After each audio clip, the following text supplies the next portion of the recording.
Hey guys. Oh my God. I've been trying to go live on here forever.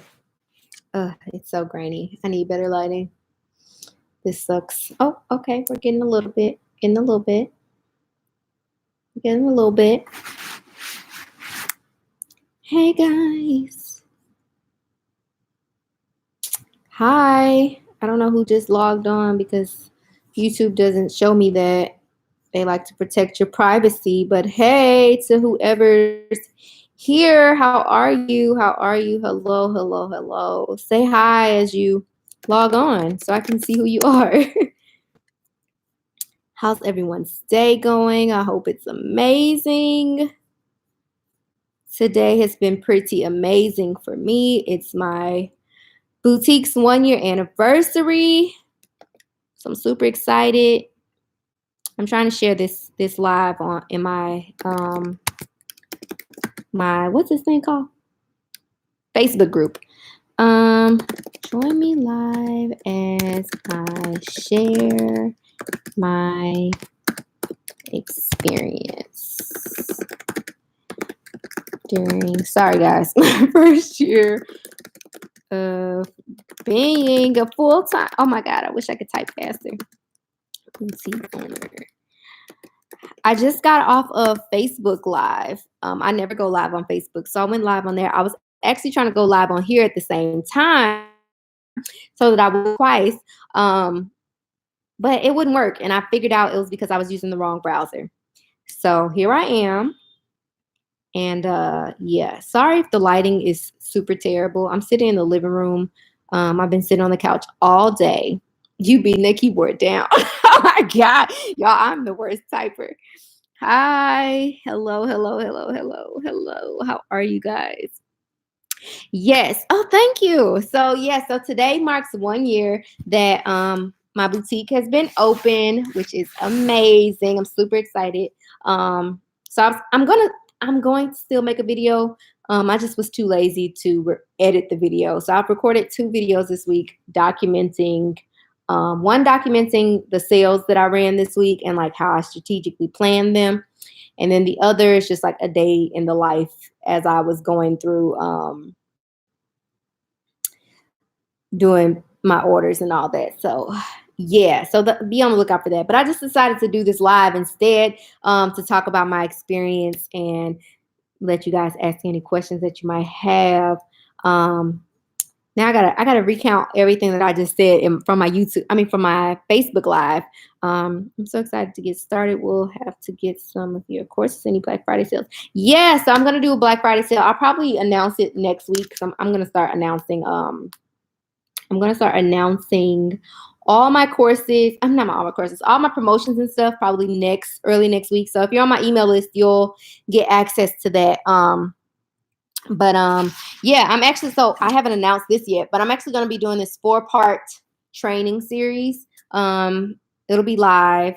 And so basically it's a virtual training series and we'll cover 4 basic topics related to owning a boutique and what it takes to be successful.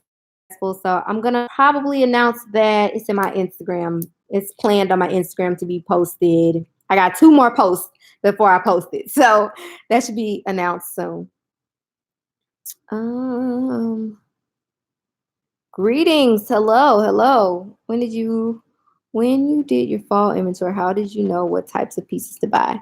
I base all my inventory decisions off of what my customers like. So over the course of the year, I paid attention to what they buy, what they don't buy, the prices that they're willing to pay, things like that. So I don't shop by trend or anything of that nature. I only shop by what I believe my customers will resonate with.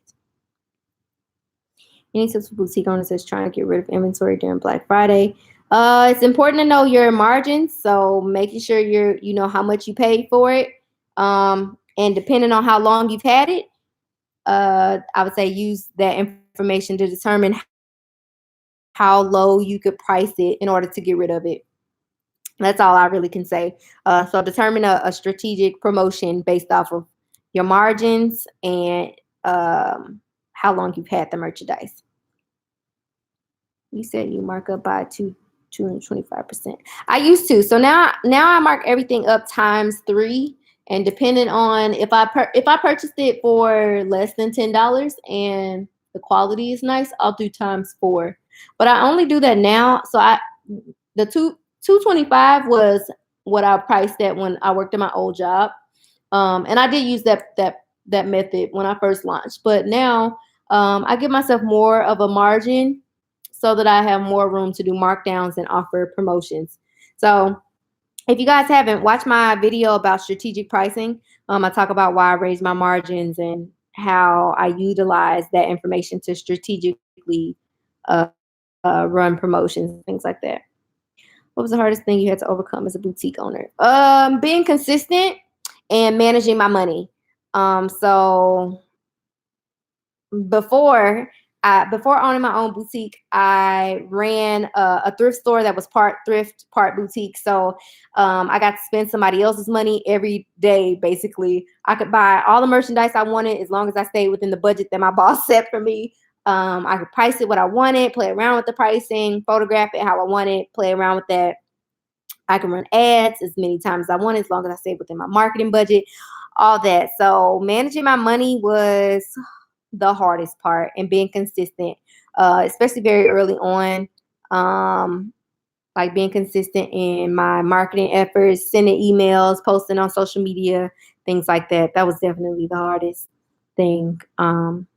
So in talking about my experience, I'm slowly remembering what I just mentioned on my Facebook Live. When I first launched my boutique, so like I said, today marks 1 year that I've been in business, and what helped me to succeed during this first year of business was, there are a lot of things, but I'll just briefly like recount what was like the most important points. So very early on, I made sure that I was very clear on what success looked like for me, and not necessarily thinking about what other people were doing and what appeared to be success for them. So I made sure that I understood that the things that I struggled with were likely things that they struggled with as well as a newbie, and also might be things that they're still struggling with, but on a greater level. So like me not making sales, or like a customer complaint or something like that. Like that so-called, successful boutique owner might be dealing with that on like 1,000 times the amount that I am. So I for myself established very early on that no one else's success had anything to do with my own idea of what it meant to be successful. And I also made sure that I set realistic goals for myself. So I come from a retail background. I worked in retail for 12 years before I started my boutique. So I have very extensive knowledge of like how the retail industry works, very extensive knowledge of like just selling in general. But also I understood that selling something online is a lot different than selling something in front of a person. But also there are similarities. So when you work in a store, traffic is not always consistent. So you have no control over how many people are coming in and out your door on any given day. And it's the same with your website. Now, obviously you can run, my ad was approved. So obviously you can do a physical store or a online store, but still at the end of the day, like you really can't control whether or not people visit your website or whether or not people walk in and out your door. So I tried to apply as much as I learned from my retail experience as possible. So I understood that I had really no control over traffic being driven to my site. I could set a sales goal for myself, but if the traffic wasn't coming, then the sales wouldn't come. So just being realistic about the goals that I set for myself. So I was like, I can't set a goal of $500 a week or whatever if I don't have a good number of people visiting my site on any given day. If I'm not offering merchandise that they like, and also making sure that I understood my pricing and the value of my inventory. So I can't set a goal to sell to make $1,000, but my inventory isn't even valued at $1,000, or I don't have a plan to purchase more merchandise so that my inventory value raises. So I made sure that I set realistic goals for myself very early on, and made sure that I understood that there were a lot of things that I could not control. And then I made sure that I um, paid attention to the things that I could control. So I could control how often I was posting on social media. I could control the quality of the content that I posted on social media. I could control how many emails I sent out and how often I sent them out, things like that. So understanding what I had control over and what I did not have control over helped me to set realistic goals for myself. How often do you email your subscribers? So I tend to only email my subscribers when I have something of value to share with them. So not necessarily a certain number of times. I would say like on average two times a week. But usually it's like I usually email them when I have like new arrivals or a new product. I'm running a flash sale. I have an exclusive discount that's just for my email subscribers, or I just did markdowns. So those are usually the only reasons that I send out emails. Did you want to give up? And if you did, what did you do to stay encouraged and keep going? No, I didn't ever have a point where I wanted to give up. I definitely had some very depressing points. I had weeks where I went without sales, but also I understood that those weeks that I went without sales were weeks where I wasn't consistent in my own behaviors. Those are weeks where I wasn't putting in the work to see the results. I'm very logical. So I understood that if I wasn't doing the work, then I wasn't going to see dollars coming in. The dollars don't just fall from the sky. People don't know I exist if I don't tell them that I exist. If I'm not consistently producing content, then obviously my Instagram is going to be stagnant. It's not going to, grow or increase in followers and things like that. So I never wanted to give up, but I definitely had some really rough patches. And so like I said, when I first started my business, I tried not to set monetary goals. I tried to set just goals in general for growth purposes. So growing my brand as a whole and like giving my brand more exposure. But as the time increased, I did start setting monetary goals for myself. And there were some times where I was super not happy. I was like, man, I did all this work and the sales just did not come. But again, like I said, I'm really logical. So I sat down and paid attention to like what I did, what I could have did differently, what I could have done more of, what I shouldn't have done, and things like that. And I made sure that I made note of it so that I didn't make the same mistakes next time. And the next time around, I made sure that I gave it more of my time and effort. So yeah, I never wanted to give up, but there was definitely some hard times. I will not tell you that the any part of it was easy. None of it was easy at all. And a lot of people tell me like, you make it look so easy. I'm like, I don't know how. I don't know. But it wasn't easy. I would say nope, I can't think of any part that was easy. I was trying to think of a part that was easy, but there was no part of it that was easy for me, honestly. How did you gain customers? Through consistent posting consistent content and exposing my brand to more people. So very early on, I think maybe a week or two after I launched, I participated in a pop-up shop. It was a really huge, well, it was more of an expo. So I participated in a pop-up shop that targeted the audience that I wanted to target. And I made sure that I brought my A game. I brought the best of my merchandise. I made sure my prices were great, made sure my racks looked good, made sure my table looked great. I interacted with people. I made sure that I had something to pass out to them. So even if they weren't making a purchase, here's a coupon that you can use on a future purchase. So now I'm driving traffic to my website. So it's all about making sure that everything you do in your business isn't you do with intention. You don't just randomly do something just for the heck of doing it. Everything should have a purpose. Even like the things that you post online should have a purpose. So I'm sure you've heard people say like giving people, oh, excuse me, giving people a call to action. But even more than that, like making sure that you have an objective for every action that you take in your business, and also understanding that every objective cannot be to make sales, especially early on. So when you're a new business, nobody knows you.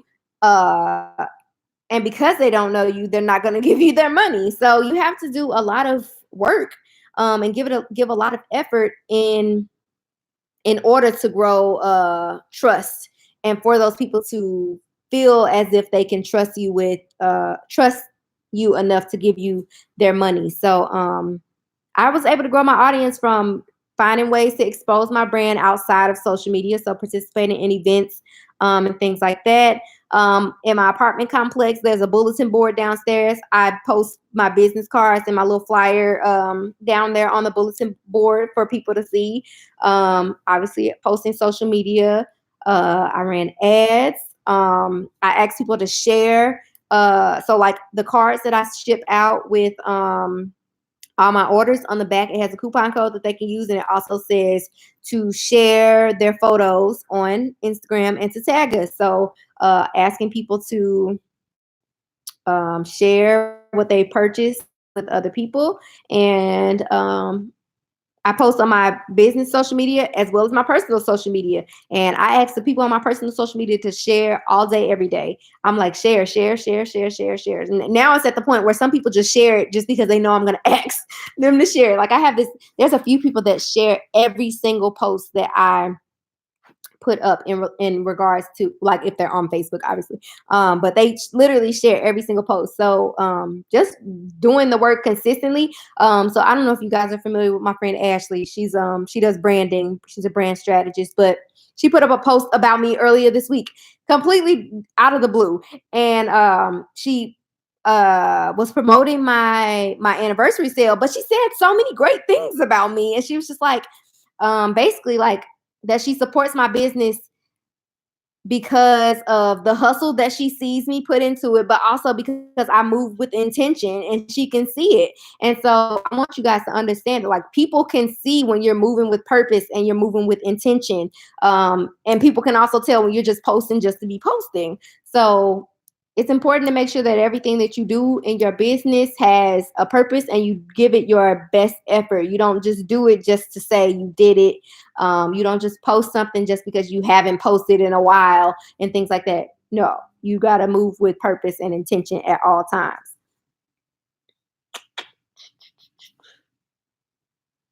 I love how you use Miller Lite. The bio was a genius idea. I did mine today. Love Miller Lite over Melt. Yes, I love Miller Lite. I hate MailChimp.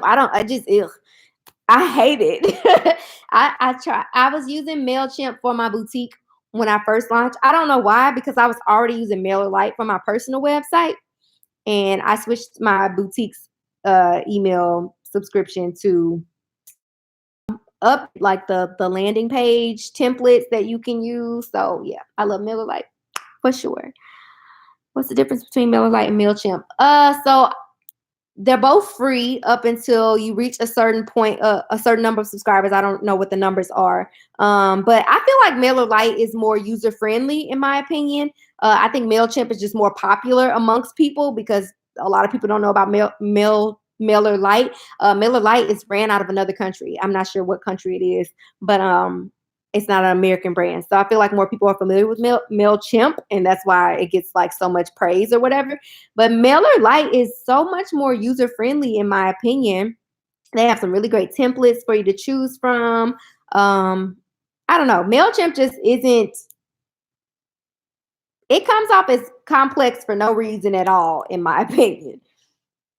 But overall, no brand differences. They both let you collect emails. They both allow you to create landing pages, things of that nature. So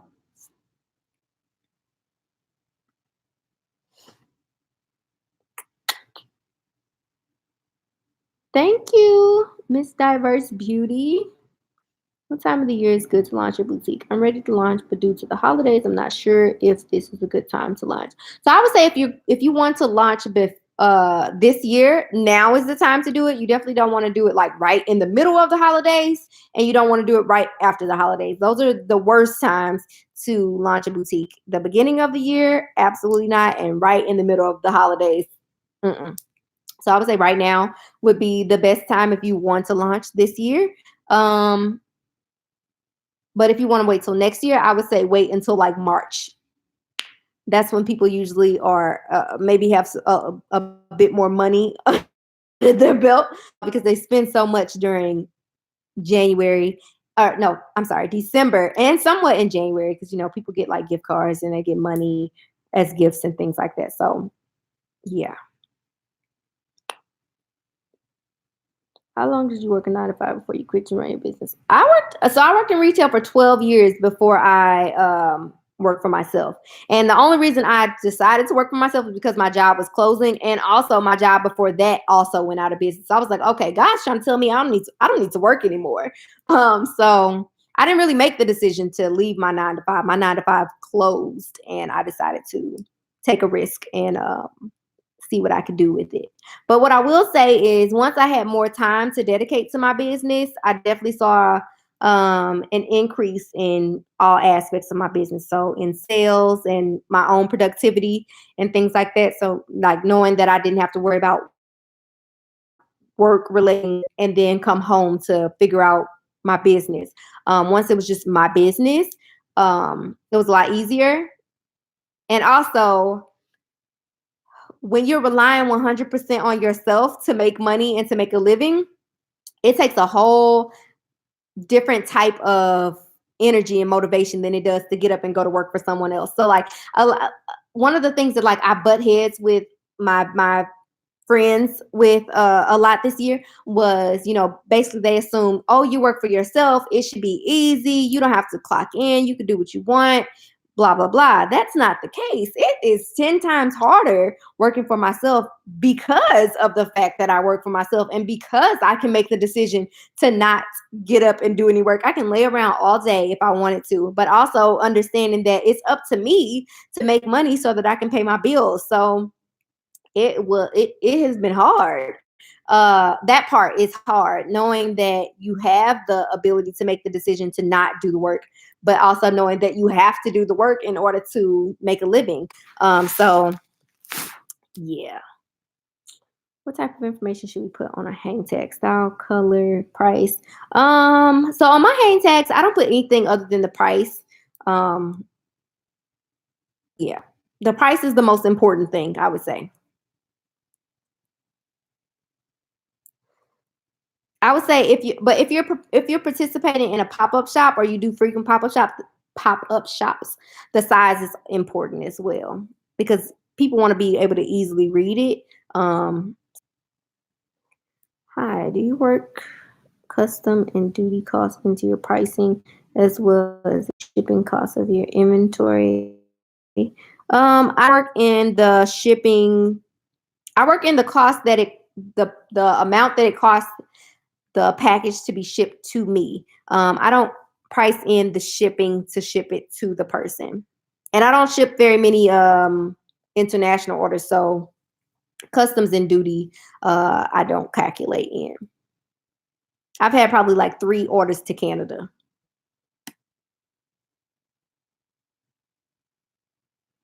Mailer Lite is free up to 1,000 subscribers. Thank you. Mailer Lite lets you have free automations up to 1,500, I believe, as opposed to MailChimp that wants you to pay $15 a month. Yeah. Yeah, I know MailChimp, I get those all tongue tied. MailChimp wants you to pay at a lower threshold, I believe, than Mailer Lite. But overall, I love Mailer Lite. Okay, what else can I tell y'all that helped me to succeed in this first year of business? So, what did I say? I established what success meant to me. I set realistic goals. Um, what else? So I invested in a coach eventually, and let me tell you about this coaching thing. So I'm sure most people get to a point where you either want to invest in a coach, maybe invest in a course, something along those lines. So I did all of that. I invested in coaching courses, conferences, workshops, all types of things this year because I had, the time to do it.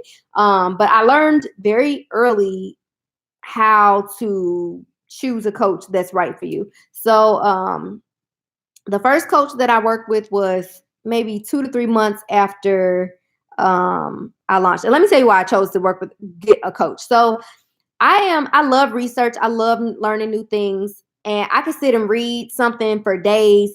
But then I realized I read so much and then I take notes. And then I'm like, okay, wait, what did I read? Or I'm like, what page was that on? And it all just kind of like fills up in my head. But I'm not able to apply because I've read so much. And then I also realized just how much time I was wasting reading and not applying things. So eventually I got to the point where I realized how much time I could save and how much money I could potentially make by just reaching out to the person who could answer a question directly and give me the answer I was looking for.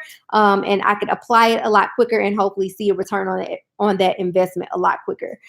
So that was my mentality behind hiring a coach. Now, this is where my mistake lied. So the first coach that I invested in this coach because of what she was her own business. So that was the mistake.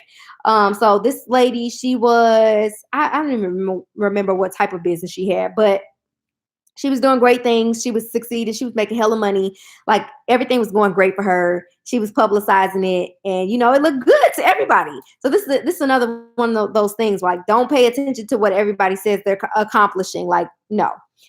So anyway, I decided to invest in this coach. And when I tell you I learned absolutely nothing, I walked away with nothing. Like I walked away with the money that I walked away with less money than I walked in with and no knowledge. I gained absolutely nothing. And so what I learned was when you decide to work with a coach, you need to pick a coach or a mentor or whatever who is capable of helping you with what you are struggling with in your business and or someone who works directly in the industry that you are working in. So the second coach that I chose to work with, mind you, it cost me probably 3 times the amount that I paid for the first coach. But the difference between the two was this person was capable of not only showing what he had accomplished in his own business, but he also was able to show what he had accomplished for other people's businesses. He was able to show how he had helped and impacted other people's businesses. And he was also capable of helping me to understand how he could help my own business. So he was able to listen to, where I was in my business, what I was struggling with, and basically explain to me. Oh, I had 3 coaches. I forgot. I had one about a month ago. But yeah, so this coach basically, I didn't base my decision to work with him off of what he had accomplished in his own business. I based my decision on the fact that he was capable of helping me with something that was directly impacting my business and that could positively impact my business. And then the last coach that I just worked with was specifically for sales, but that one was more so for consultants and things like that. So long story short, if you're going to work with a coach or take a course from a coach, make sure that they're either in the industry that you work in or that they have proven results or can show you proven results that they have gotten for another person's business.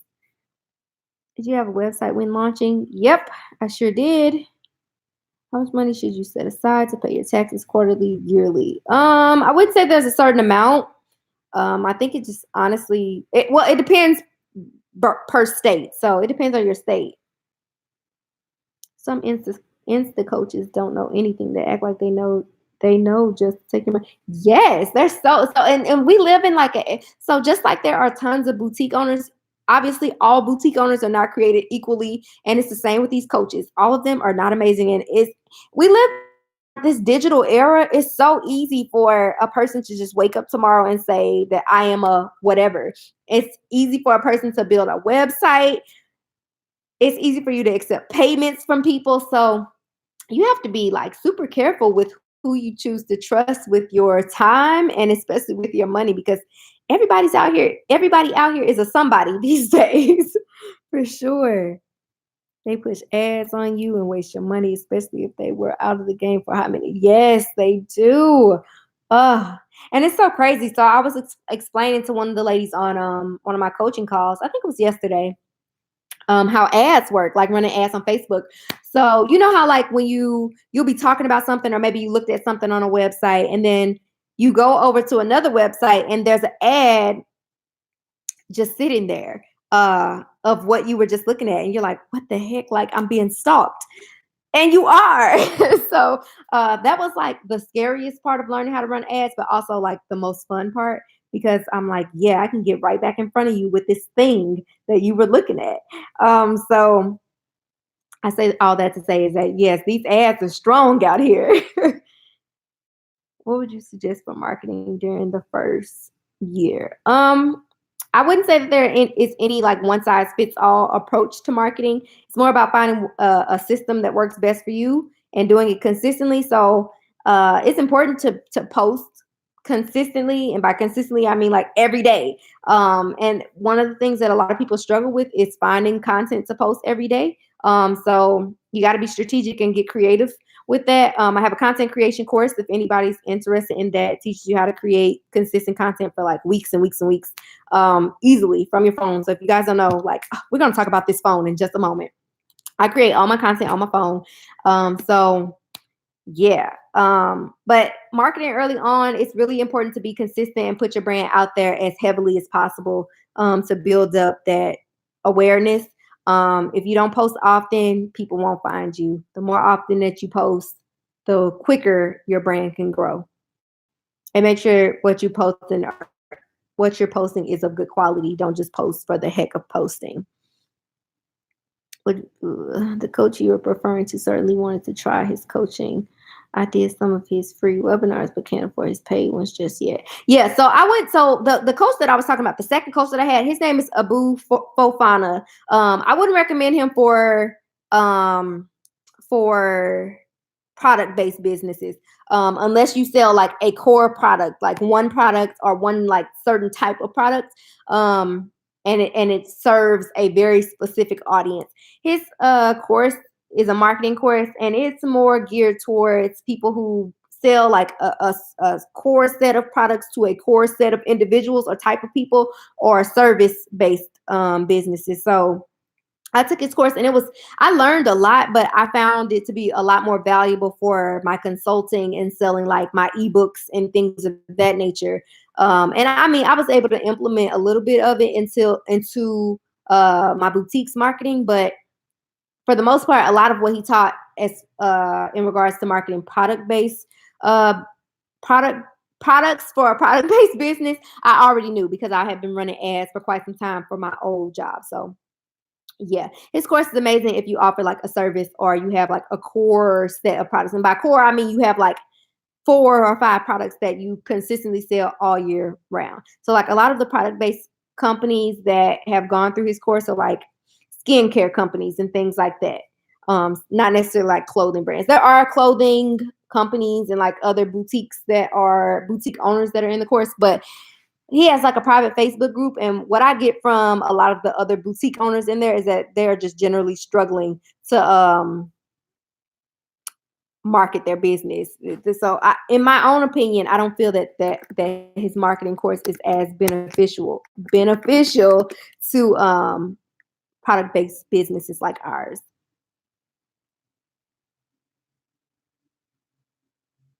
How do you determine how much to pay yourself? So you have to determine that for yourself. There's multiple ways to go about determining how much to pay yourself. So most people either you pay yourself a percentage of each sale, you pay yourself a percentage of your sales over from a week or over a month or over a quarter. So you have to decide like a percentage or amount that you're going to pay yourself, and how often or frequently you're going to pay yourself. But some people choose not to pay themselves. So especially as a new business, I mean, obviously, like if you are working for yourself, you don't have any other means of income, you obviously want to pay yourself. But if you're still working and it's important to understand that your brand is new and it's going to take a lot of effort for it to grow. So some people choose not to pay themselves and they put all of their money back into the business. So deciding how much to pay yourself is a personal decision. It's just a matter of deciding like how much, if any, you want to pay yourself, and whether that's a flat amount or if that's going to be like percentages of each sale or percentages of the sales in a duration of time. I live on Canva for my content. Yes, I love Canva.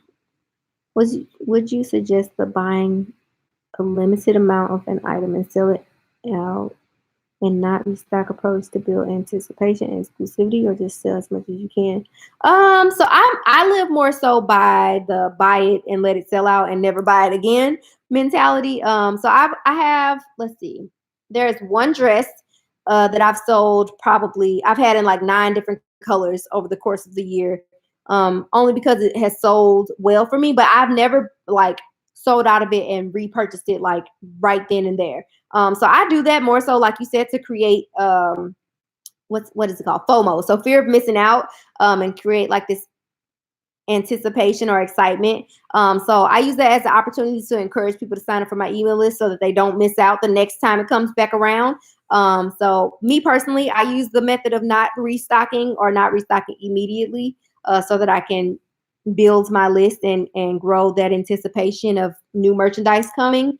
But also if something is selling like really well, then I would definitely restock it. So like if I sold out of something in like a day, like for instance, this week, I want to say Monday or Tuesday, I had this sweater that I bought at Magic, that I sold out of in a day this week. And I had a sweater, and then the next day I sold out of a jogger set. These were the first times that I've ever sold out of anything in one day this week. And so I was like, oh, shoot, I need to get these again because they sold so well. But also I was thinking like, okay, this week I'm running a promotion. If I buy them again, people are going to expect to buy them at the promotional price, and the promotion is not going to be going on next week. And then also just thinking about the amount of time it's going to take you to get the merchandise again. So a lot of most people who do restocks, they do it more so based on like projections. So I didn't cover the camera. So they do it based on projections. So they based on the number that they've sold by a certain period of time, they project that they might be sold out by whatever date, and they'll just go ahead and restock it so that they have it whenever they do sell out.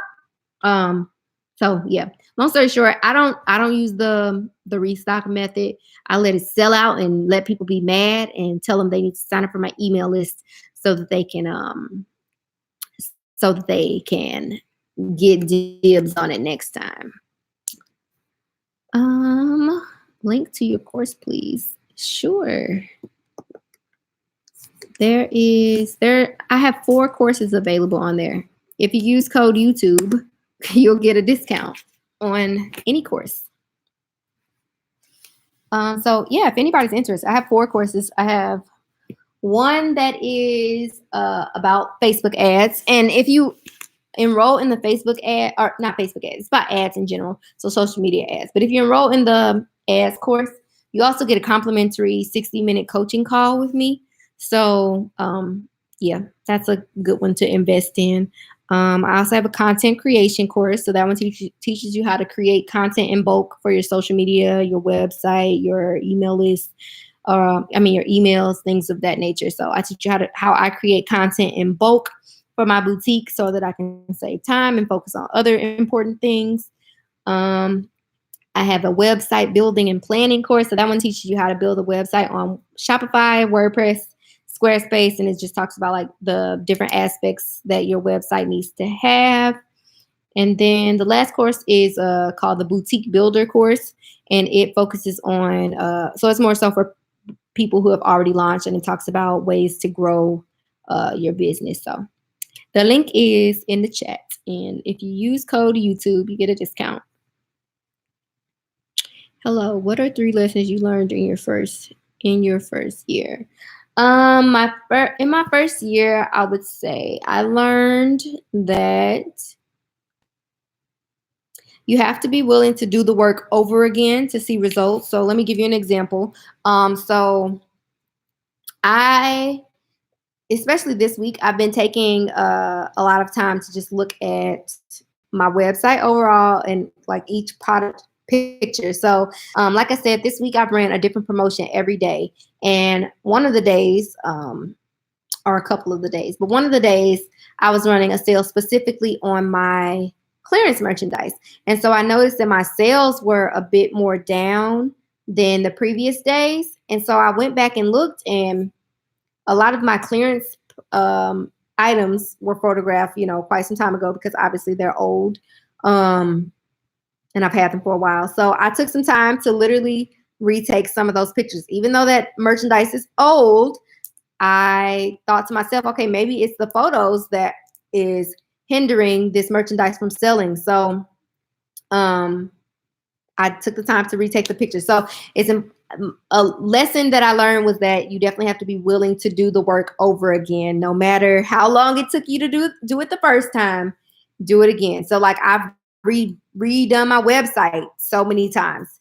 Um, it's important to know that like results don't come by you sitting around waiting for them to come. You have to go do the work necessary for you to obtain the results you want to see. Um, Another lesson I would say I learned was to listen to my customers. Um, and by listen to my customers, I mean like pay attention to their buying habits. I pay attention to my customers in general. So like a good number of my customers I follow on social media and things like that. So I pay attention to like how they dress, how they talk, things like that. I also allow them to vote on items that I should get. So for instance, this week I started buying my Black Friday collection. And so as I was on Fashion Go, LA Showroom, all that, I saved all the pictures that I was interested in, posted them all on my Facebook, and my caption literally said, "Help me build my Black Friday collection." And I had people like the pictures of the items that they were interested in. So I listened to my customers. When I first started, it was a lot of me buying what I thought would work, what I thought people would like, what I thought people would resonate with, what I thought would look good, what I like for myself, things of that nature. And I quickly learned that that was not how I needed to run my business. I had to pay attention to what people liked, what they were more likely to purchase. So lesson number 2 would be definitely to listen to your customers and pay attention to them. Lesson number 3, I would say marketing outside of social media. No, I'm going to say lesson 3 was learning how to, or getting more clear on how to run effective ads. Ads have been so helpful to my business this year because in essence, running ads it can kind of supplement you posting consistently on your social media. So sometimes I don't have the energy to post on social media, or have the energy to write out all those captions and things like that. But I can run an ad for as long as I would like. I can run an ad for a month that's driving traffic to my website, and honestly not post on my social media if I would like. So I already had knowledge of running ads, but I played around with it a lot more to learn how to run more effective ads. So I would say definitely getting clear about running ads. So to break down learning ads a lot more. So first and foremost, don't stop pushing the boost and the promote button. I know they're easy. They put them there for a reason, because they know that people will push them because they're there. But also people don't realize how much money that they are wasting by pushing the boost and the promote button. So honestly, I feel like it's a tactic that Facebook and Instagram uses to just get money out of people, really, because those 2 buttons, all they do is increase the reach of your post. So that just means that your post is going to be shown to more people. Doesn't necessarily mean that those people are of your target audience. It doesn't mean that they are going to click your buttons. It doesn't mean that they're likely to take the action that you would like them to take, or anything along those lines. It just means that they're going to push your post to more people. Versus if you create an ad through Facebook's ads manager, you get to be a lot more clear and more targeted with who you want to see the post and what action you would like the people to take who see the post. So that's called choosing your objective. So they give you a list of objectives for you to choose from. So you can say, I want this ad to drive traffic to my site. I want this ad to increase conversions. I want to drive traffic to my physical store. I want to collect emails. So many objectives, and literally Facebook is going to optimize your ad, or Facebook is going to optimize your ad to be shown to people who are likely to take that action. So long story short, it's really important. Learning how to more effectively run ads has been super helpful to my business, and very helpful to me in my first year of business. You're welcome, Latasha. You suggest taking photos on a white background? Sure. So, I mean, when I first launched, I took all my pictures on a white background. Now I take them on a tan background. So I would say just a neutral colored background, it tends to be nice. So like right now I take all my pictures on just like a neutral tan backdrop. But I used to use white. I don't like black. Me personally, I feel like it's just too dark for people to be taking photos on. Um, but I see so many people using black backdrops, and I'm like, why? I saw a lady today in my Facebook group. She was using a black backdrop, and she had on a black T-shirt. I was like, anywho, I just recommend a blank neutral color backdrop. Starting a business is so hard. I spoke to my husband and I decided I'm giving myself 6 months for some kind of change. If nothing changes, I'm going to focus on going back to work. Well, at least you gave yourself time and a goal and like a time frame to work within. On the 10th would be a year. I'm going to work on ads next and see what progress I make. Yes, work on them ads, girl. Do you use your phone to take pictures? Yep. Do you personally make the ad and submit it on Facebook, or does Facebook generate the ad for you? Nope, I personally make them myself. Oh yeah, so let's talk about this phone. So if you guys follow me on Instagram, I put up a post yesterday about my phone. So one of the things I hear a lot from like people who haven't started yet is that I don't have this and I don't have that, and I feel like I need to buy this and I feel like I need to buy that. And I'm like, no, you don't. I took every single photo for my boutique on a cell phone in this 1 year. Now, granted, the quality of the pictures has definitely increased over the course of a year. When I first launched, I was taking my pictures on like iPhone 7 Plus or something like that. And the quality wasn't bad, but I just got more clear on like how I wanted to take my pictures and how I edited them. So let's be clear, this little device can be super helpful to you. So don't let the I don't have a camera thing be your excuse for not starting. Not having a backdrop is not an excuse. You wear that merchandise wherever you are, and you have people take your picture. You standing next to a beautiful green tree, you have somebody take your picture. That's it. Like, just say, can you take like 5 pictures of me, and you pose. Pictures done. Before I started taking my pictures at home, I was renting a photo studio. So look up photo studios in your area. So the photo studio I was using, she allowed you to rent it out per like hour, or you can rent it out per in a week's time. So I was doing, I think I had like a monthly package or something where I could use it so many times in a month. So don't use the whole I don't have this, I don't have that thing as an excuse not to do it. This phone has saved my life this year. So my post was about me being on my phone all the time, but this phone has generated lots of money for me this year. So it's just all about knowing what you're doing and having a plan for everything that you do. Do you have a ring light? I do have a ring light, but I never use it. What do you use for lighting? I use windows. So I don't use those windows. There's 3 big old windows that way. I just stand right in front of those windows. The key to taking pictures in natural lighting is to take them at the right time of day. So if you take your pictures too early in the morning, the shadows are going to be too harsh from the sun rising. And if you take them too late in the day, the shadows are going to be too harsh from the sun going down. So you need to take your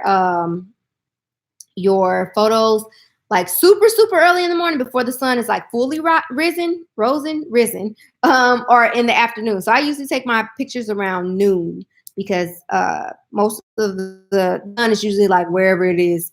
And there's no shadows. And if there is a shadow, it's usually a shadow that's small enough for me to edit it out. So, yeah. Any suggestions for creating the logo? So my first logo I had created on Fiverr, Fiverr.com. I actually hated it, but I've heard lots of great stories about people getting their logo created on Fiverr and having a good experience. So don't let my experience hinder you from getting your logo created on there. But my second logo, my logo I have now, I created that one on Canva. So I just went into, so Canva has logo templates. I didn't use a logo template. I just used like the sizing for the graphic that they had, and I just cleared it off. But I went into the text. They have text templates in Canva, and I just played around with different fonts to find two that work for me. And I created my own very simple logo.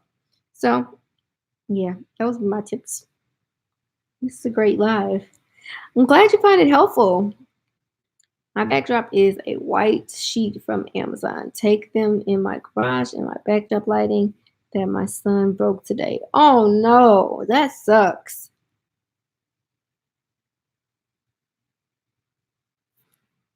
I'm sorry to hear that. That's like one of my biggest fears is getting pregnant and having kids and trying to build a business at the same time. Because I all year I've been calling my businesses my babies. So I'm like, oh my God, if I have a real baby, like what am I gonna do? Because I be struggling with these two already. I'm like, what am I gonna do with a third one who actually breathes?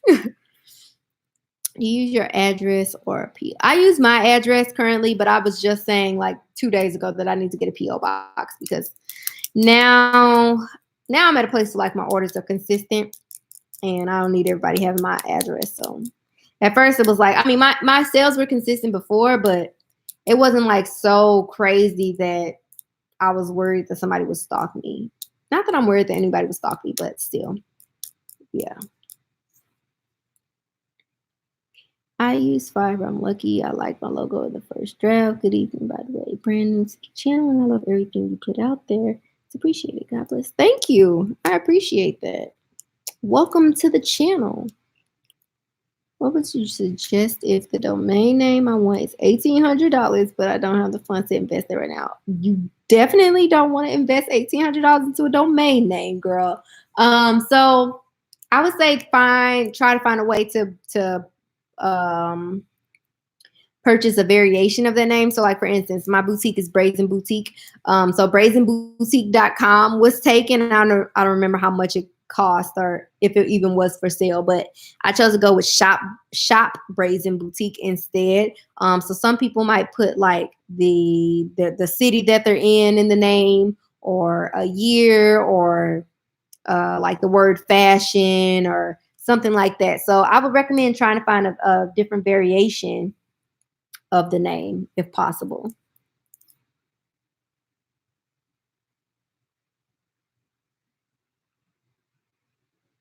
Oh girl, I hear that. I have 2 kids. It's hard to juggle, but not impossible. Man, I literally think about it all the time. And I'll see pictures of kids on like Facebook and stuff, and I'm like, oh, I want one. And then my husband is like, you don't know what you want. And I'm like, I do know what I want. I just am scared. I was celebrating that tomorrow we'll get to talk to you without them bugging me. Then my husband says he works tomorrow. Kids are amazing until they start driving you crazy. Oh, darn that husband. I have a .co. I went through GoDaddy. I started with Wix and I don't like it. Oh, I hate Wix. I was just telling somebody yesterday how much I hate Wix. I built, I think, 2 websites on Wix, and I was just like, I hate this platform so much. How do you grow your customer base before you launch? By putting content out before you launch. So I feel like a lot of people just kind of like, they mention that they're launching and they say, you know, Brazen Boutique launching soon. And they might put the date, maybe their logo, maybe like their website address to sign up for emails, and that's it. And then they might post it a couple times here and there, but that's it. So the key to launching successfully and growing your audience before you launch is posting content early. So before I launch, I'm trying to see if any of it is in my memories. But before I launched, I was posting like behind the scenes content. So as I was taking pictures, I was recording me taking the pictures. Once I edited the pictures, I shared pictures of the pictures. I shared posts of the pictures. I mentioned my boutique as often as I can remember to mention it. So that's really the only way to go about building an audience, is to produce content and share it consistently prior to your launch and make sure that it's good content. So, well, like I said, today was my launch day, but this is a video that I made and posted. This are my memories. So this was like my launch video, and it literally shows me basically styling every single item from my boutique. I won't bore you with that because it's like 2 minutes long. But literally, like if you're going to launch and you want people to subscribe to what it is, you have to produce something worth them going to follow or subscribing. So like so many people said something to me about that video. I had random people commenting and like just telling me how nice it was and things like that. So you got to do something that stands out. Now I'm looking at my memories. How nice. It's been a year.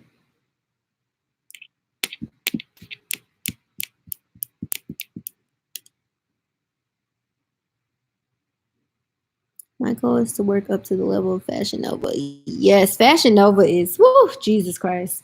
Fashion Nova.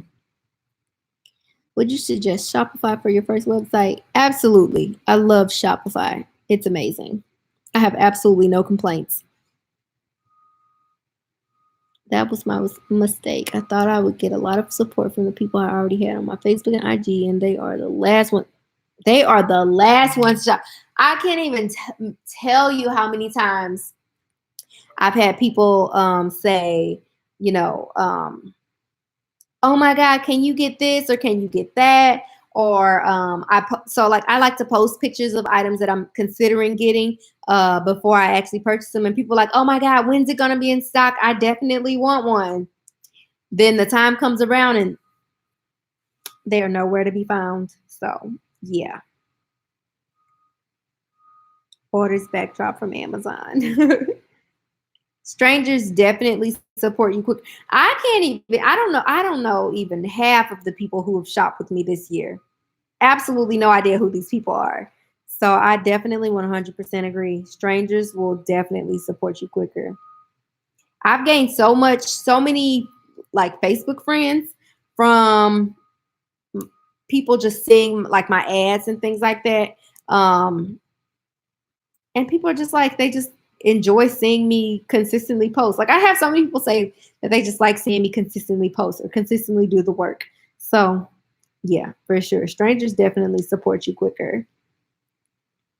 What else can I tell you guys that I learned or helped me survive this year? I'd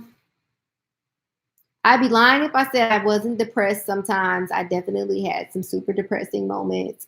Like I said, I struggled with money management at many points this year. I learned I took everything you buy is a risk, really. You assume that everything's going to be great or that people are going to love it, and then you put it up on the site and there's always something that doesn't sell. So yeah.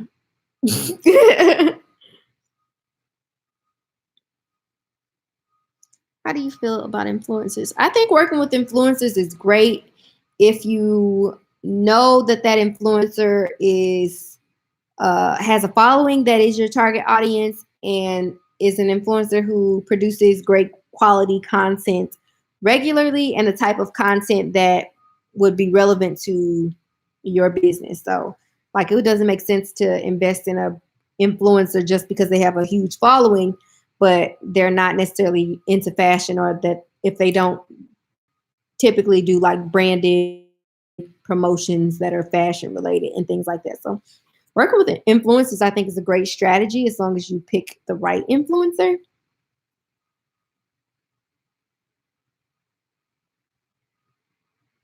When do you feel you should invest in them for marketing? By them, do you mean ads? Let me know. What are we discussing investing in? I feel I feel stuck with the inventory I have. I want to brand new stuff for Black Friday, but nothing launched 3 weeks ago. I suck at marketing. What are you currently doing to market your business? Getting that stuff out the door for Black Friday is really a matter of strategic pricing, and then strategically marketing it. But also it's impo. So here's a lesson that I learned. You have to be, like I said, strategic in all aspects of this business. But um, I understood very early on that I had to be willing to take a loss in order to gain a win. So what I mean by that is, yes, I set my prices at whatever number, but I always had it in mind that I was willing to sell it for the price that I paid for it in order to get rid of it quick so that I can get something else um, in stock.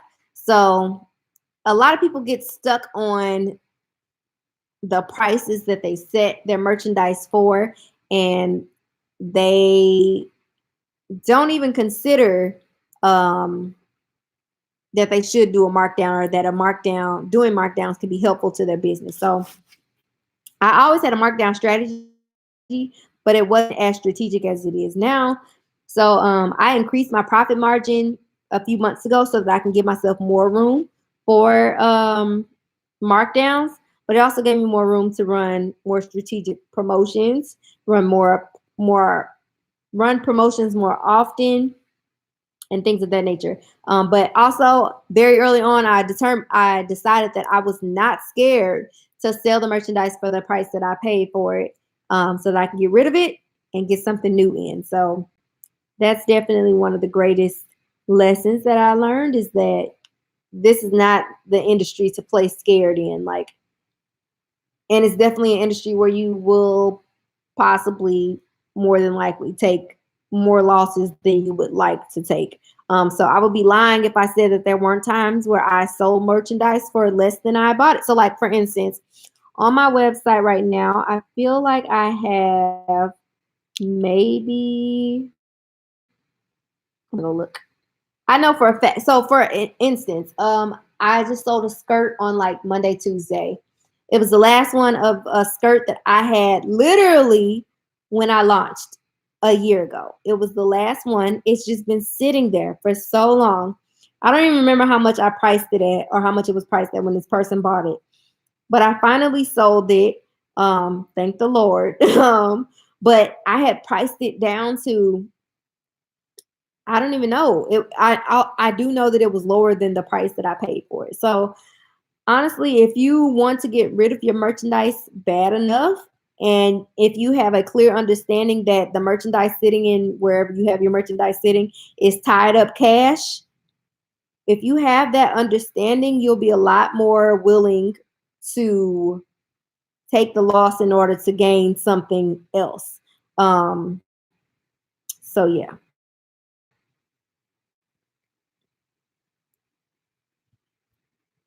I've done sales and markdowns already. I've paid Facebook and IG advertisements. How are your ads running? Are they are you seeing any results? What are the results telling you? What about your sales and markdowns? What sale did you run? What was your profit margin? Did you take into account your profit margins when you were deciding what promotions you were going to run?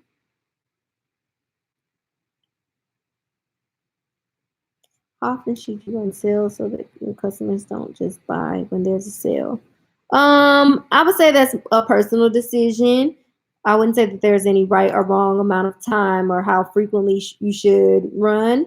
Yeah, run promotions or anything of that nature. So I usually do promotions. I usually do. So I have a markdown schedule. I do markdowns every 30, 60, 90 days. And then I usually do like random flash sales, maybe one a week at the most, typically.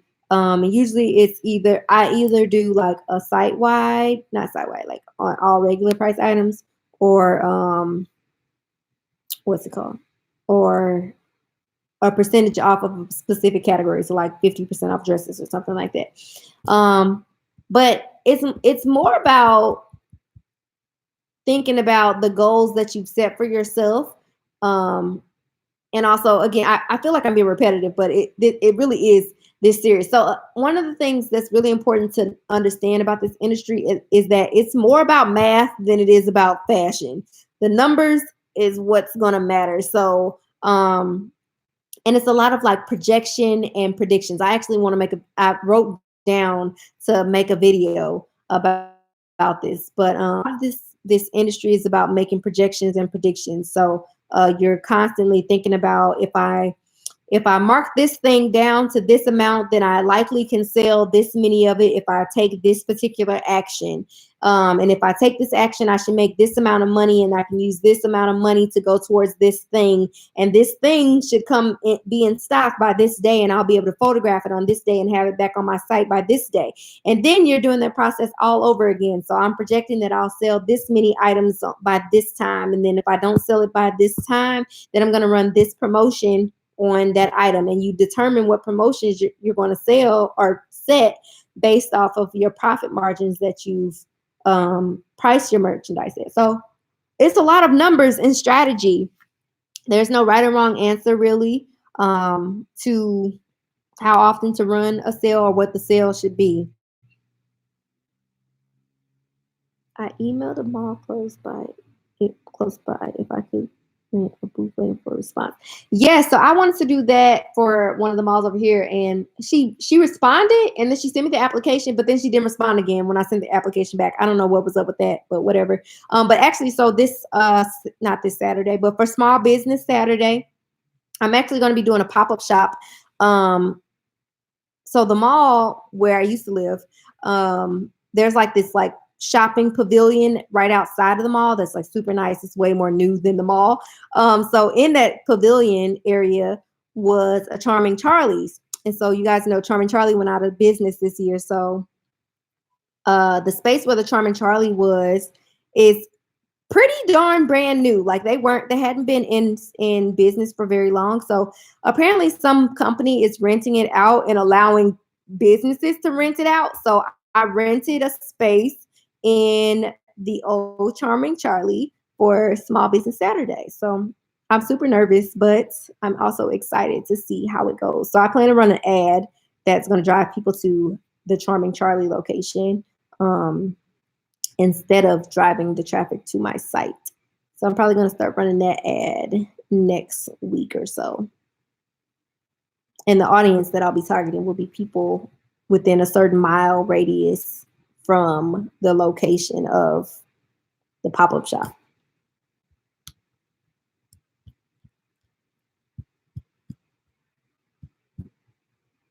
It's come to the point where I'm selling some items on Facebook Marketplace to the back. Nope. Wherever you can sell it is amazing.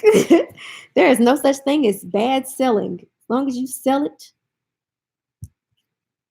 more power to you. I need to get coached at this point. Well, come on over, girl. Sign up for one of these coaching packages. What's today? Friday? Okay, so we're at the end of the week. So yeah, sign up for one of these coaching packages. I think there's a coupon code for that too. I have a coupon. If you use code YouTube for almost anything that I offer, you'll get a discount. Let me see. Hold on. I'll put, if anybody's interested in coaching, I'll put the link to my coaching packages in the bar.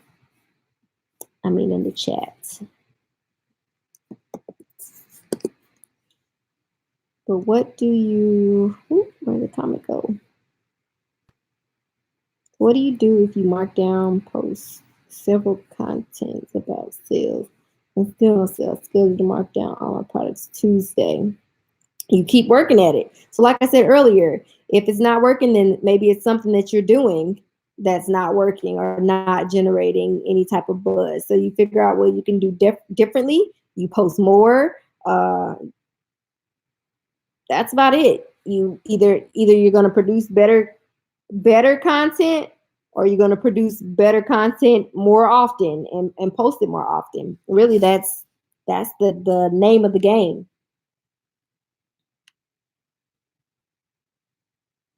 And also another thing to keep in mind is like having a goal, or yeah, having a goal for the money that you make. So for instance, when I participated in a pop-up shop last, I think it was last Saturday. No, I think it was the Saturday before last.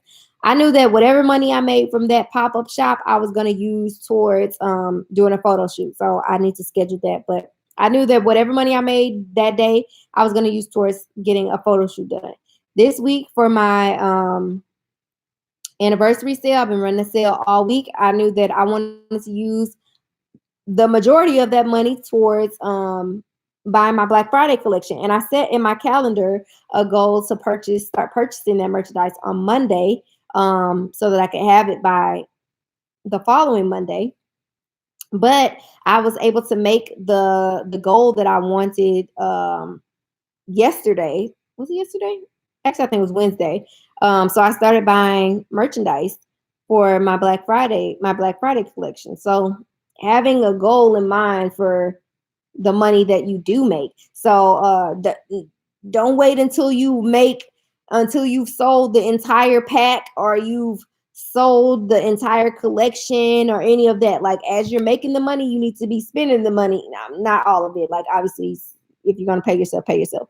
But as you make money, you have to spend money. This is definitely one of those industries where it takes money to make money. So you make some money, you spend the money to buy something new, bring something in new that people can be excited about. I get views, drive traffic to my site, but nothing. Is there anything about your site that you feel like you might be able to change? So some people notice that like they are receiving traffic to certain pages, but people aren't making it past maybe the home page, or people are looking at particular items and or particular categories and not making it to other categories, or maybe they're looking at a particular item, um, but they're not adding it to their cart. So it's important to like look at the actions that people are taking on your site, if they are taking any actions, and determining what, if anything, you can change. So like, for instance, if you notice that the majority of people are making it to your homepage, but they're not clicking any further than that. They're just on the home page and then they click out. That should tell you that there's something about your home page that you can improve. So maybe you update your photos, or you rearrange whatever content is on the front page, or you add some text, some more buttons, something. So um, it's a lot of like studying what's occurring and figuring out what you can do differently and testing something new. Hello, I've been in sales for years and have had my storefront for 6 years. My storefront is great, but my website sales are not good. Any advice? Are you driving the people that visit your store, your physical store? Do you drive traffic with them to your website, or do you encourage them to share your website? So like, for instance, at my old job, obviously it was a brick and mortar, and we implemented a website pretty late on. So one of the ways that we would drive more traffic to our site was by offering promotions that were specific to the site, so they couldn't use it in store. We also gave out like coupons that people could use for themselves and give one to a friend. Now, obviously, some people like kept both for themselves, which is fine. But we also ran a lot of ads to people who were outside of our whatever the maximum radius is for running ads. We ran ads to other cities outside of St. Louis, and drove the traffic to our website versus driving um, traffic to the actual store. And also providing something on the website that they can't find in the store too. So if you can think of anything like that, because I don't know if you guys have ever seen like some stores will send out an email and it'll say this item is a web exclusive, meaning you can't find it in stores, you can only order it online. So um, that's also a tactic that you could use.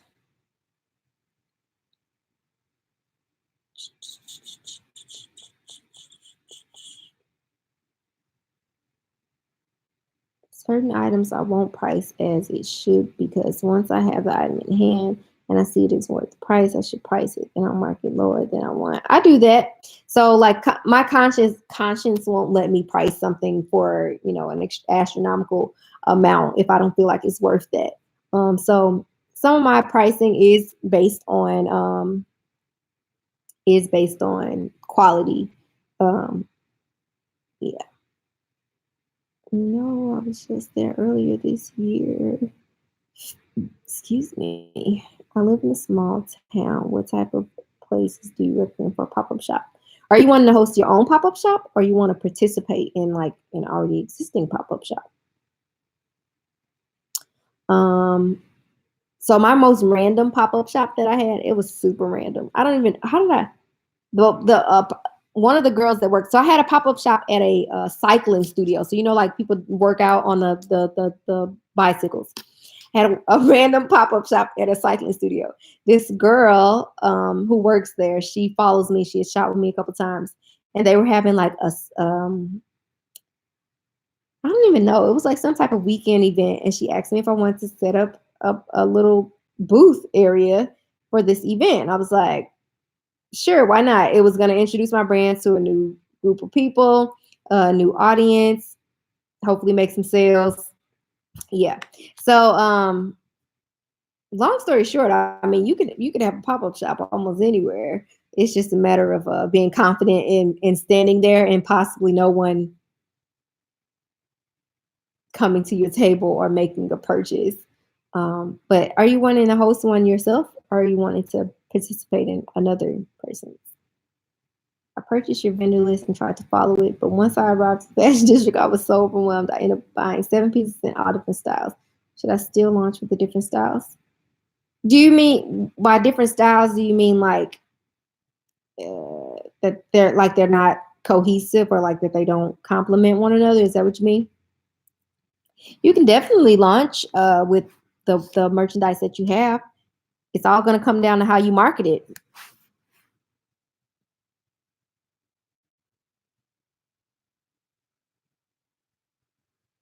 Is it a good idea to use the photos from the clothing companies you purchase from on your social media along with your personal model or yourself modeling the clothing to create more constant content? I think it's a personal decision. Me personally, I like to remain consistent and it just be like my own photos.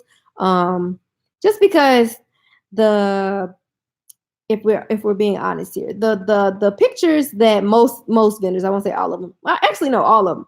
The pictures that vendors use are not the typical woman's body. So, like the vendors on Fashion Go are like they have models that are like pencil thin and they're all 5'8" and they're all wearing heels and it's just not realistic for the average person. And then you have like websites like Giddy Wholesale that has the super curvy Fashion Nova model types, and that's not realistic either. So I feel like my own body is more realistic to the average woman. So me personally, I like to just keep it consistent with my own photography and not share the vendors. And sometimes, a lot of the time, like a lot of vendors are terrible at taking photos. So like sometimes the photos that they share, you get the item and like it looks totally different on your body or somebody else's body. I've seen this so many times. People will ask me like, "Where's this one item from?" And I'll show them where it's from. They're like, "That's the same thing." I'm like, "Yeah." The model just makes it look terrible. So, yeah. What are the key? What are key things? What are key things do I need for participating in pop-up shop?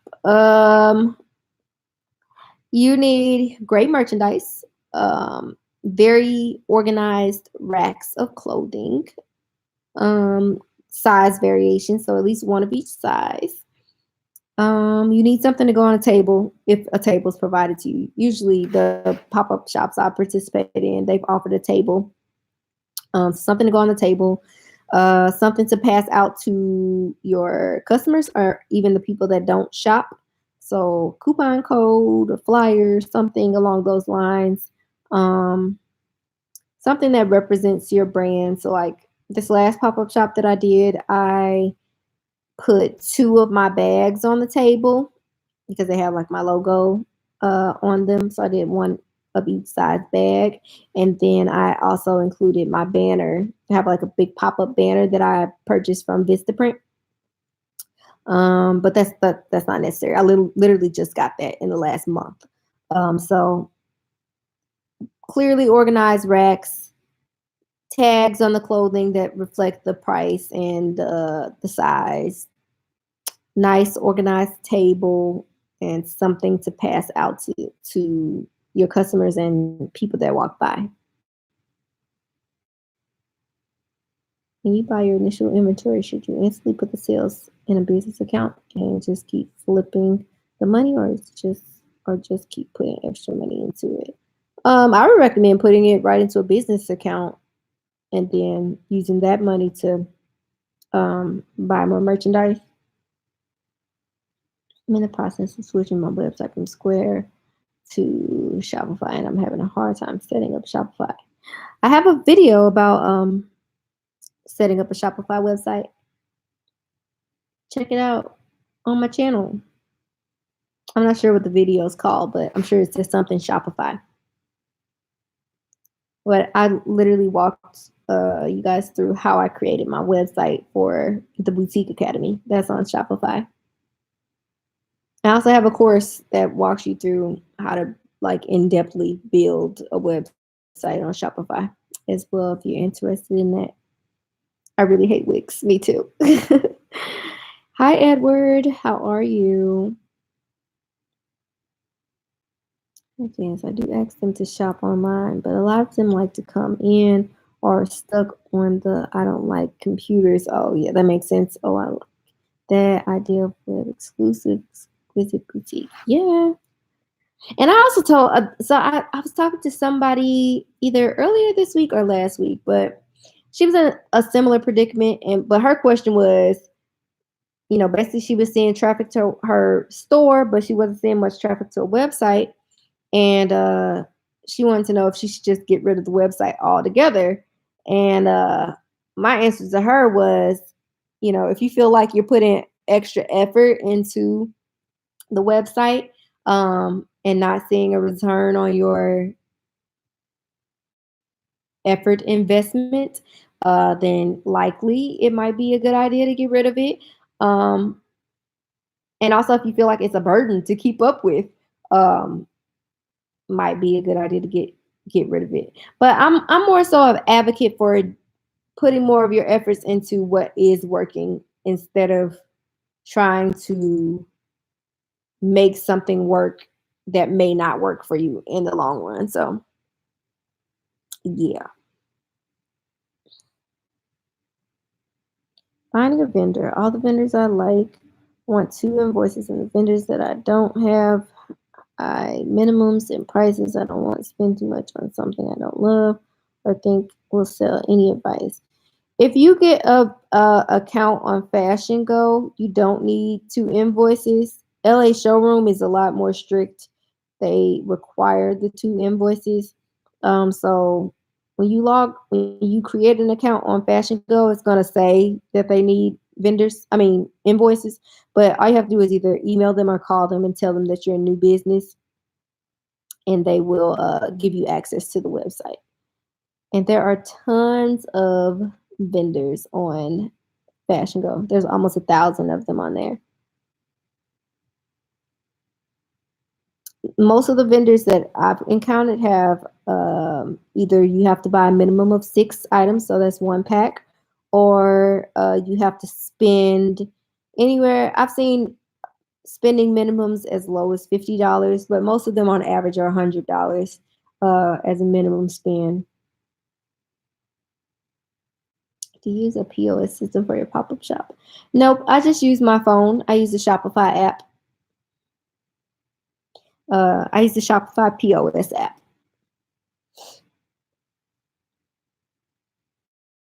Do you know how to target people, individuals who visit your website but don't shop? I check them like, but the auto send only works for the paid account. How do you even know who comes to your site? I only retarget people with ads. And then I have like obviously abandoned cart emails set up for people who have added an item to their cart. But that's through Shopify. MailerLite also has that option, but like you said, it's probably for the paid account.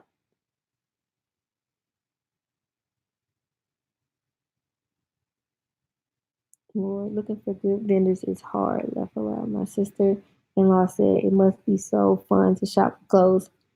If you only knew, left aloud. I have to walk away from the pews. Oh, girl, yes. So was it yesterday? Either yesterday or the day before. I told myself that I was going to give myself to like 10 o'clock to look through all these vendors and decide on the items for my Black Friday collection. When I finally looked up, it was like noon, and I had plans of starting to take my pictures at noon.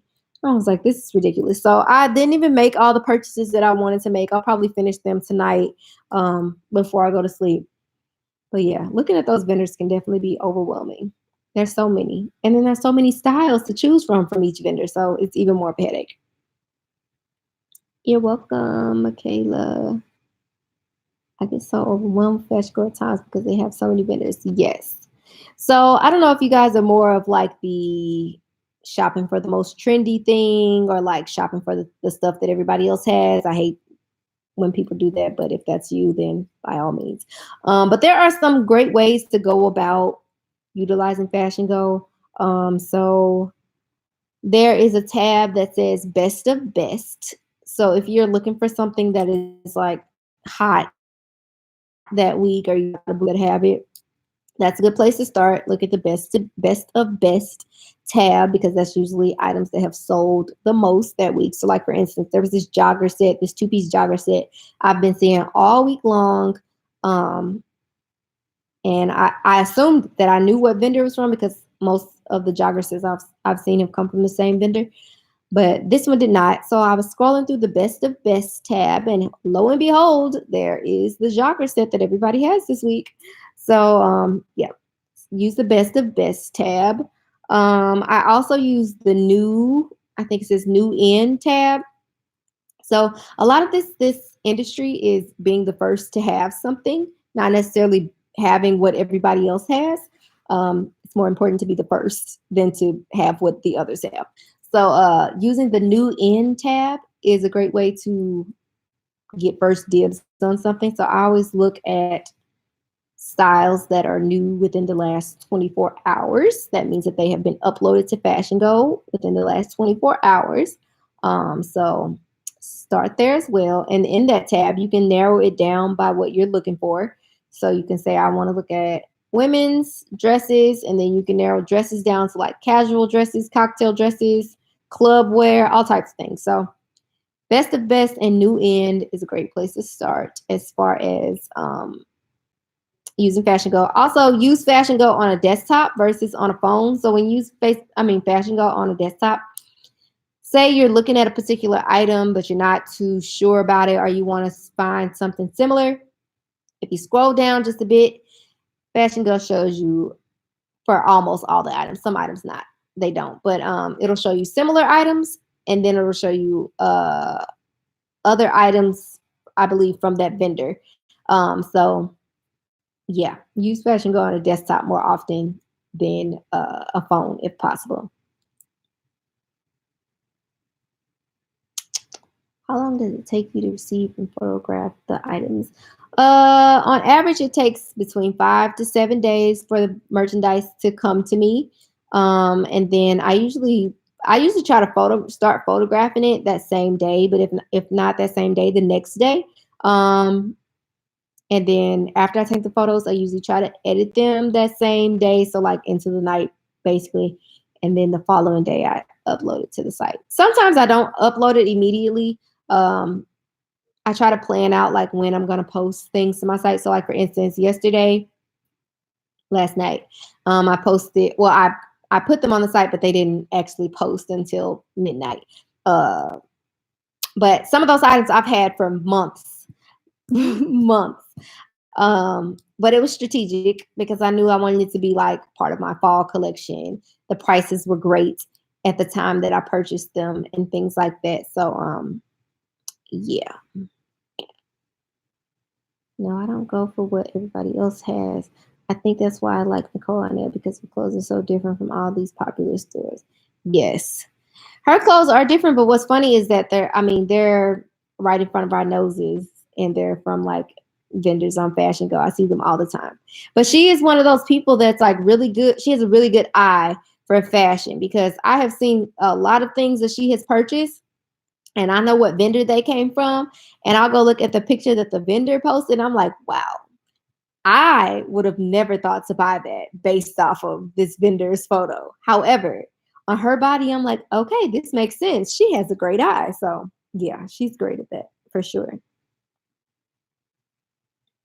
I don't want to buy the same thing others have. Yes, me neither, girl. Does Fashion Go sell jewelry? Yes, they do. So, do you know some good vendors for jewelry on Fashion Go? I have only shopped with Fame Accessories, LA Jewelry. I think it's called LA Jewelry Shop. Uh,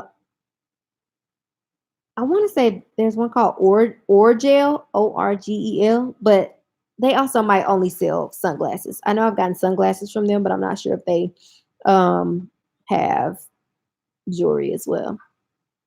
Um, there's Joya Accessories. Um, I'm forgetting so many. I can't think. Those are the bulk of like the ones I used to shop with frequently for my old job.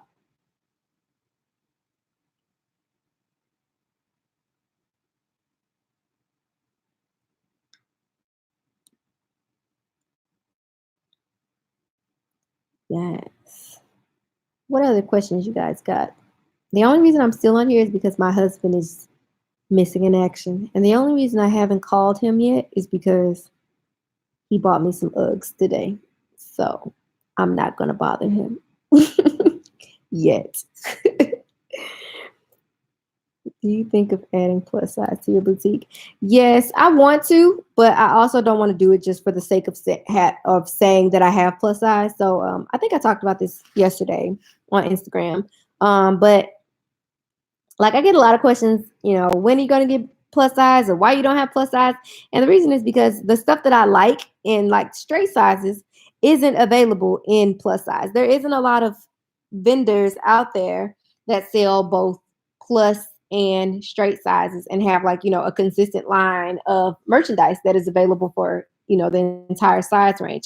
So if I'm going to sell plus size, I want it to be consistent with what everything else that I'm selling on my website, and I want the quality of what I'm selling to also be consistent. So I don't want to just buy some plus size stuff just to say I have some. I want it to be just as great of an effort on my part as it is when I purchase straight size merchandise. So yes, I do want to get some plus.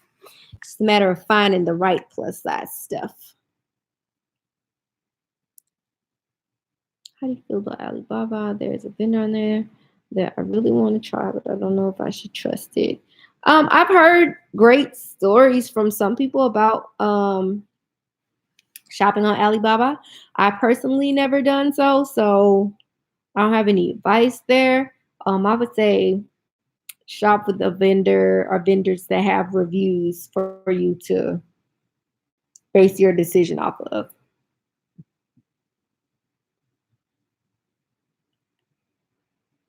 You have a vendor for first slides? No, I don't. I'm sorry. I wish I did. Well, actually, no, I wouldn't sell shoes myself, but I do like those first slides. I want some myself. I have to go over your list. Love Giddy, but expensive. Yes, Giddy wholesale is expensive. And they're just a distributor. They're just buying wholesale merchandise and reselling it to the public at a higher cost. So, yes, look over the list. Definitely.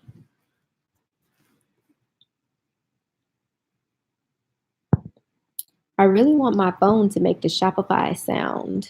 It hasn't done that in a couple of hours. Have y'all ever heard the Shopify ding? It's like ding. And I'm like, yay.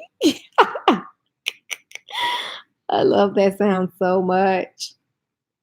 I've been looking at like my analytics all week. I've been obsessing over my analytics all week because I've been running my anniversary sale, which consists. So I made a video about my anniversary sale to explain to you guys how I strategically chose my pricing and my promotions and everything. Because I literally ran a sale every single day. And I know people were looking at me like, how are you making any money? Strategy. So I made a video about it. I just got to edit it and I'll try to put it up this weekend. But I've had 1.14 thousand visitors to my website this week alone, which is amazing. I'm super excited. And this month I've had 1.64, no, one, I've had 1.43 thousand visitors this month. And today is what, the 8th? And so this week started on the 3rd, was it? Yeah, this week started on the 3rd. Today is the 8th. So 1.14 thousand of 1.43 thousand visitors were this week.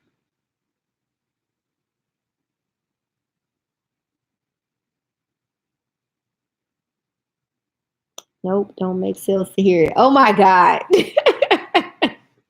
We're going to work on it. We're going to talk about it tomorrow. Everything I wanted to purchase was sold out. On Giddy? Is that what you mean? On Giddy? Wow, that is good. Thank you. I'm super excited. I've been like literally stalking my analytics this week. It's been insane. And like watching people on my website live is like the creepiest, most fun thing. There's nobody on my website right now though, which is sad, but yeah. And I've been running ads this week a lot too. I've been playing around with different targeting criteria. So we'll see how it plays out. I'm gonna let these ads run through the weekend. When did I spend $20? I guess.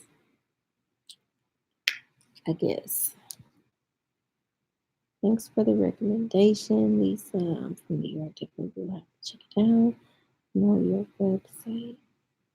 Oh, on my website, everything you want to purchase. Well, that makes me happy and sad at the same time. It makes me sad for you, but happy for me. I've been doing so well this week. I'm so excited. Now I'm just like, okay, how do I keep this momentum going next week? I think I have a plan, but we'll see how it goes. I'll tell you guys. I'll let you in on my plan. So when I worked at the Limited, one of the things that we would do was offer what was called a spin get. So basically, if you spent a certain amount, you got a coupon that gave you a discount on a certain thing, or maybe offered you a free item of something or a free item, from something in the store. But basically, the gist of this thing, the spin get, was to drive sales during a specific time frame. So it would say, buy or spend this amount, get $15 off of your next purchase between this date and this date. So you were literally controlling, having a hand in the controlling of sales happening during a certain time frame. So I'm thinking about offering a coupon or a discount or virtual gift card of some sort to customers who make a purchase this weekend over a certain amount, and the coupon be valid for either next week or during the week of Black Friday, but we'll see. I'm stuck on color schemes and logos. Think about like emotions that you want your boutique to reflect, or think about like words that you feel would describe your customer. So like, for instance, let's say you would be surprised at the things that the internet holds. So Let's say that you would describe your customers as ambitious. So I'm literally right now typing in color for ambitious. Orange. It says orange. So there's like a whole thing about like color theory and the study that certain colors evoke certain emotions or reflect certain emotions or something along those lines. So basically, I just typed in color for ambition. It says orange. Being made of yellow and red, orange gives the idea of light and heat. It is the color of pride and ambition. So I would say think about like words that either describe your brand or describe your target audience, and then like write that list out, and then um, research what colors equate with those words.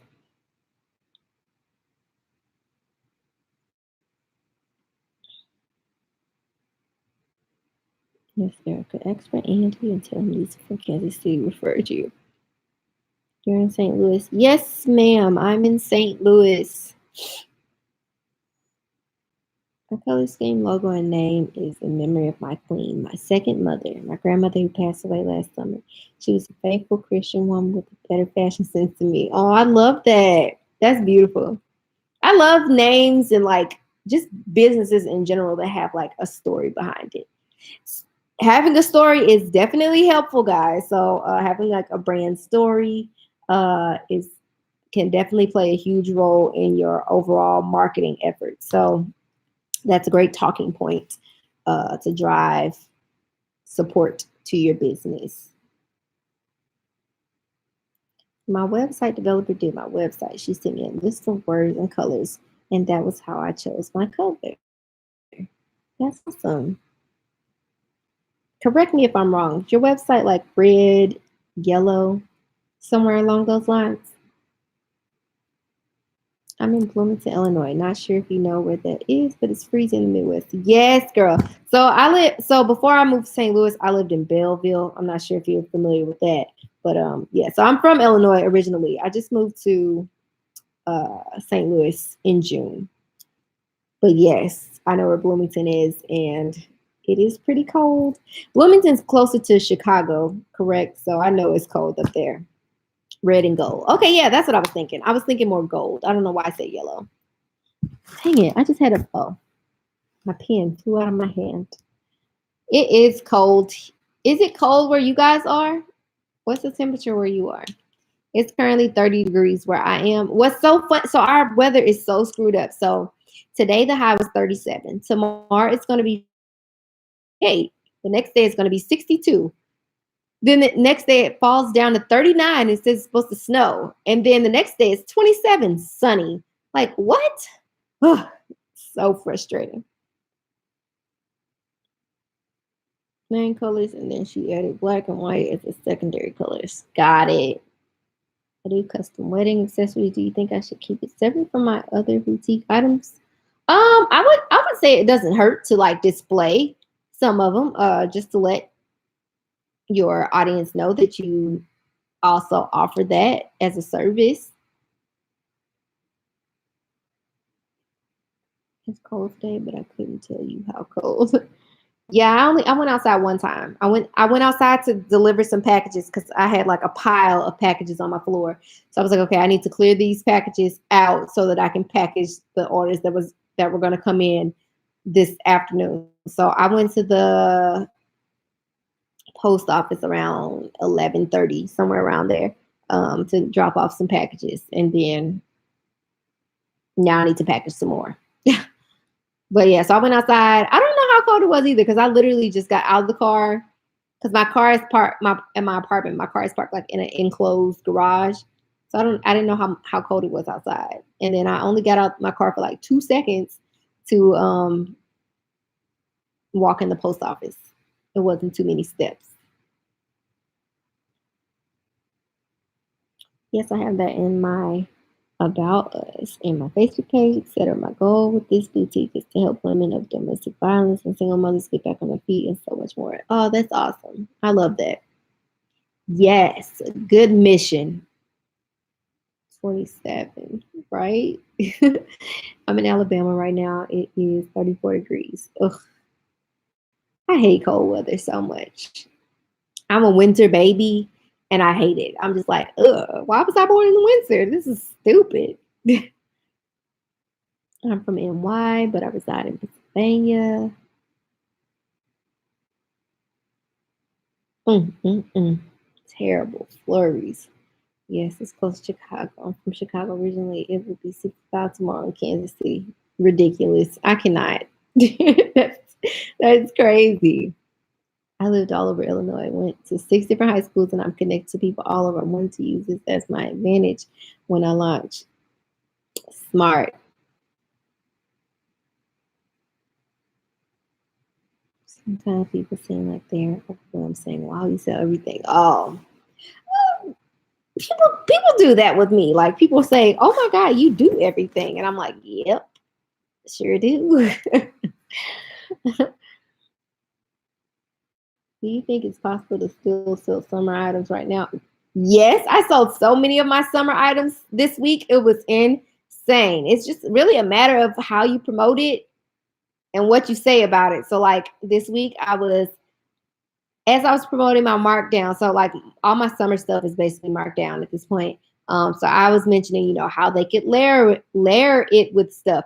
I mentioned like if you're an off-season buyer, like there's a lot of people who only like to shop in the off-season. If you're an off-season buyer, this sale is for you. Grab all of your spring and summer wardrobe needs today. So yes, you could definitely sell your summer clothing right now.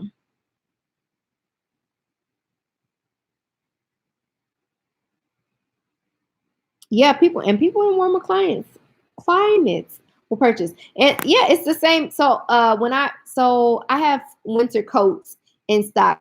And for whatever reason, when I first got them, it was still like warm as ever outside. So I was like, oh my God, how am I gonna sell these coats before with it being warm outside still. So it didn't work for me per se, but it did drive traffic to my site. So I decided to run an ad, and I only ran the ad to places in the United States that I knew was cold or was on the colder side currently. And I also ran it to Canada too, because I'm willing to ship to Canada if need be. So it drove a very nice amount of traffic to my website, and I only promoted the coats in the ad. So I think I want to say I sold 2 coats that week, which is nice. It wasn't a ton, but yeah, so definitely people in the warmer clients might definitely purchase in the healthcare field and eventually want to incorporate a scrub line into my boutique. So I'm trying to pick versatile logo, colors, etc. Gotcha. I would say make your logo as simple as possible.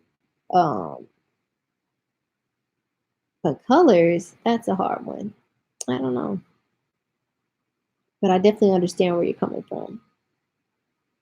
I love the cold. What was funny, I went outside to get my son from his bus and I shouted, I hate the cold. And then said to myself, girl, why are you lying? I wonder if his bus driver thought I was crazy. That's funny. No, I hate the cold. Me and both of my sisters are all winter babies. We were all born within like a 2 week period. Well, no. So my birthday is January 3rd. My youngest sister's is December 26th. And then my other younger sister, her birthday is January 19th. So we're all winter babies and none of us like it. Recommendations for effective SEO. So effective SEO is all about choosing keywords for your page, your product pages, as well as your collection pages. So every page you should optimize for a specific keyword. So when you choose a keyword, you want that keyword to be reflected in the product title. You want to mention that keyword as many times as you can in your product description, but also make it sound natural. You don't want to use the keyword and make it sound like you were forcing it to fit into the equation. You want to make sure that usually at the bottom of the page, there's a portion that says page title, meta description, and then you can choose what your URL is. So you want to make sure you definitely fill out that area, making sure that description that you write is one that you feel would make someone click on the link. So the on like on Shopify, for instance, the whatever description you write for the product will automatically generate as the meta description at the bottom of the page. I don't necessarily want to explain the item, like the fabrication or anything like that in the meta description. So I'll edit that to say something that I feel would make the person click. So keywords, using the keyword as often but as naturally as possible in the product description, in the product title, making sure you fill out your meta description, your page title, and making sure your URL is filled out. And I wouldn't say it's helpful if the URL has the keyword, but it can. Oh, and also your photos, your product photos. So you know how when you have a photo and you it says like, I don't know, a bunch of random numbers, .jpg or png or whatever type of file it is.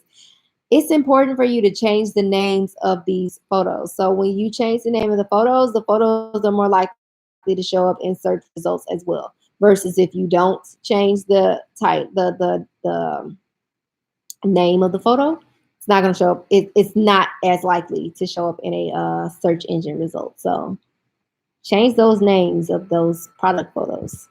Is there a big difference in your current vendor list and the one from last year? No. Which one do you have? I haven't updated either of them. Not recently. Yeah. So no. I'm from Jamaica. I'm used to the sun. So when I moved to the States, I was able to experience something different. So I feel a little bit cold. Yes. I hate the cold, girl. I hate cold rain. I hate cold snow. I hate cold air. I hate cold water. I hate everything cold. You're welcome. Appreciate the information you provide. I'm in the process of establishing a business. Congratulations on your business. Thank you. I appreciate it. And good luck to you. I'm from NY and I hate the cold too. Yes, the cold is. Ugh. Like one of my followers keeps asking me if I'm going to come to not Chicago, to New York in January, because I came to New York in January last year. I want to go for fame, but I also don't want to go because it's going to be cold. I hate the cold. Although I do have some really nice winter jackets that could use some wearing. But I still hate being cold. Didn't take into consideration changing the name of the picture files. Yes, that's super important. It's definitely tedious though, so keep that in mind. But yes, it's helpful to your SEO for sure.